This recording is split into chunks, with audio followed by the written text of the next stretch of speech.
ici Dorine, Et Cyril, des investisseurs sereins. après plusieurs années de travail en tant qu'ingénieur, nous nous sommes lancés en investissement immobilier. Après 5 années d'acquisition, nous étions devenus libres financièrement. Dans ce podcast, nous vous partageons les stratégies et les bonnes pratiques pour développer votre intelligence financière. Dans le but non seulement d'être plus riche sur le papier, mais avant tout pour devenir plus libre et plus heureux. Alors, ouvrez grand vos oreilles et préparez-vous à atteindre vos objectifs. Combien de visites faut-il faire avant de trouver la bonne affaire ? Hello les investisseurs sereins, j'espère que vous allez bien. Aujourd'hui, j'avais envie de parler de la recherche de la bonne affaire. Parce que je sais, parmi ceux qui m'écoutaient régulièrement sur le podcast, je suis certaine qu'il y en a qui sont en plein dans la recherche de la bonne affaire.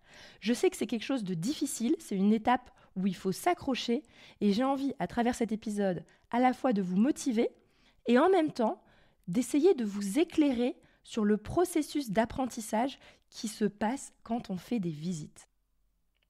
Et juste avant de commencer l'épisode, j'avais envie de remercier chaleureusement Ami 202277 qui m'a laissé un commentaire sur Apple Podcast qui me met en joie parce que je viens juste de le découvrir. Elle a dit « La référence du podcast en IMO ». Un discours franc et sans langue de bois. J'ai découvert ce podcast via l'intervention de Dorine dans le sommet Les clés de l'investissement du 16 au 19 octobre de Katia Finance et j'arrive au 150e épisode. Je dévore ce podcast qui est une véritable mine d'informations. Merci pour ton énergie Dorine qui est un véritable booster sur le chemin de l'investisseur IMO. C'est juste le coup de pitchonnette qu'il me fallait pour enfin passer à l'action et me lancer. Et merci pour la qualité du contenu, les invités, les partages riches en enseignements et leçons de vie. Alors merci beaucoup Ami. Franchement, c'est super sympa d'avoir pris le temps de me laisser ce commentaire. N'hésitez pas à aller sur Apple Podcast, c'est le seul endroit où vous pouvez laisser un commentaire général sur le podcast, donc allez-y. Et puis si vous pouvez me mettre une note de 5 étoiles, peu importe la plateforme que vous utilisez, c'est génial, ça aide le podcast à se faire connaître et ça me motive d'autant plus de continuer avec ce rythme effréné de 2 épisodes par semaine. Donc merci du fond du cœur. Alors, reprenons maintenant le sujet du nombre de visites qu'il faut faire pour enfin trouver une bonne affaire. Alors, juste avant de commencer à rentrer dans le détail, parce que vous allez voir, je vais vous partager un peu une théorie des 3 niveaux de visites que l'on est capable de faire quand on est investisseur. Mais juste avant de vous expliquer ces 3 niveaux de visite, j'ai quand même envie de faire un petit disclaimer parce qu'il faut quand même se rendre compte que ça va dépendre de vos objectifs. C'est évident que si vous êtes un investisseur ambitieux qui veut atteindre la liberté financière, qui va devoir vraiment trouver une excellente affaire pour pouvoir enchaîner les investissements, l'implication au niveau des visites ne va pas être la même que quelqu'un qui va plutôt avoir, on va dire, un objectif raisonnable, plutôt pour une retraite dans 20 ans. Et dans ce cas, il y a peut-être moins besoin de se donner à fond. Mais peu importe, ce que je vais vous dire là par rapport aux 3 types de visites, ça va être valable dans les 2 cas. C'est juste qu'en termes de volume de visites à effectuer, forcément, plus on est ambitieux, il vaut mieux être prêt à en faire plus que celui qui est plus dans, on va dire, un objectif raisonnable et confortable. C'est parti maintenant, je vais vous détailler les 3 types de visites en fonction, on va dire, du niveau que l'on va atteindre. Parce qu'en fait, ce qu'il faut vraiment comprendre lorsque l'on se lance dans des visites de biens immobiliers, c'est qu'il y a une énorme marge de progression. L'erreur que je vois trop souvent, ce sont des personnes qui vont s'imaginer que, en cherchant, on va dire, intelligemment sur le bon coin, en tenant un fichier bien à jour. D'ailleurs, je propose que vous téléchargiez gratuitement un modèle de fichier de suivi que vous pouvez mettre à jour au fur et à mesure de vos recherches. Donc le lien, je vais vous le mettre dans la description. C'est les-investisseurs-serein.fr/suivi. Et vous pouvez télécharger ce modèle de fichier de suivi. C'est une sorte de fichier Excel. Vous allez voir, vous pourrez vous en servir si ça peut vous être utile.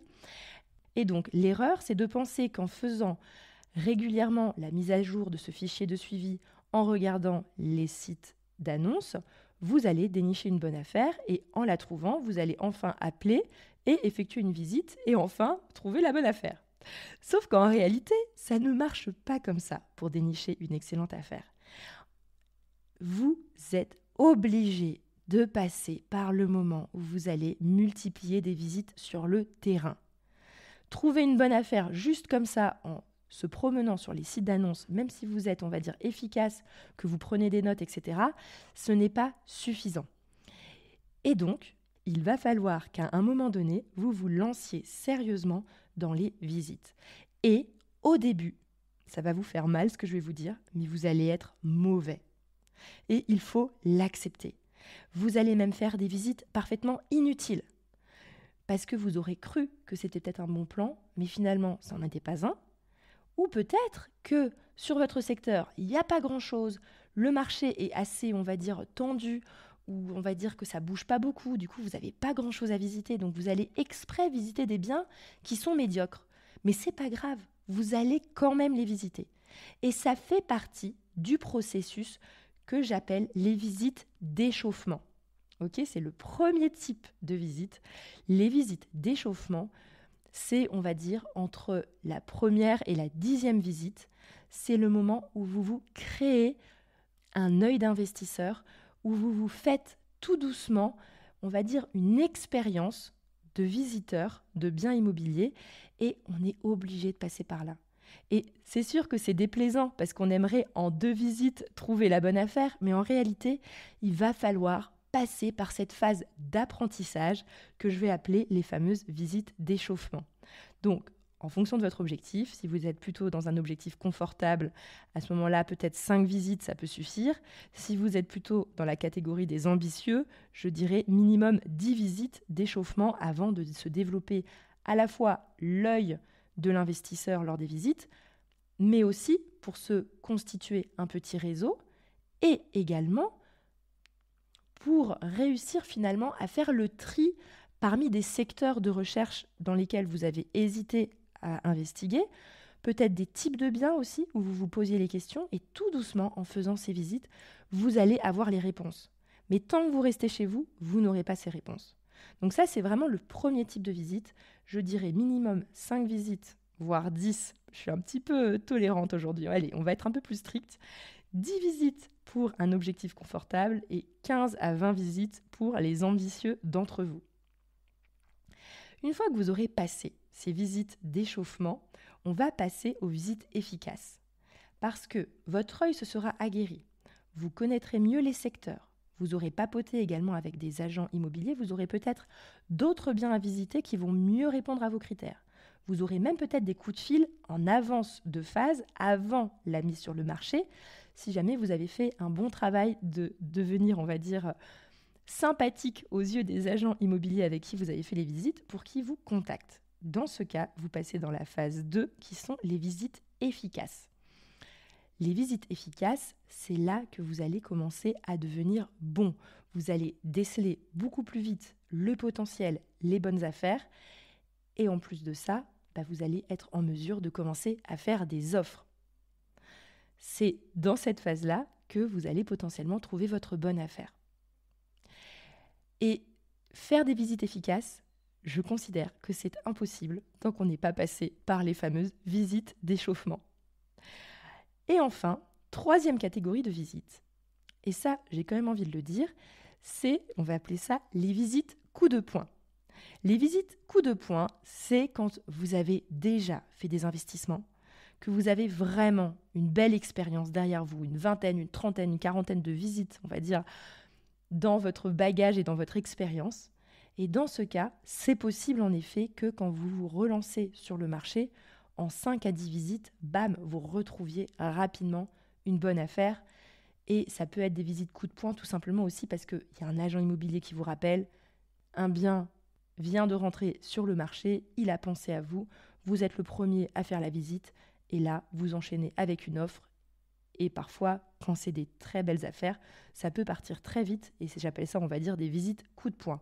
Mais les visites coup de poing, c'est vraiment pour des investisseurs aguerris qui ont l'œil et qui savent tout de suite et qui ont donc l'expérience pour être archi efficaces. Voilà pour l'épisode du jour.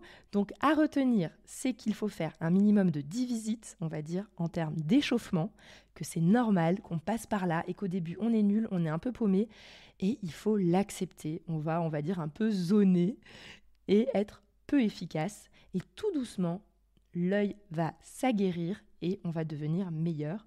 Donc la première phase, c'est les visites d'échauffement, entre minimum 10 jusqu'à 20 visites. Ensuite, il y a les visites efficaces, où là, probablement que vous allez trouver votre bonne affaire. Peut-être que ça va prendre encore 10 visites de plus, mais peu importe, c'est là que vous allez être efficace. Et troisièmement, les visites coup de poing.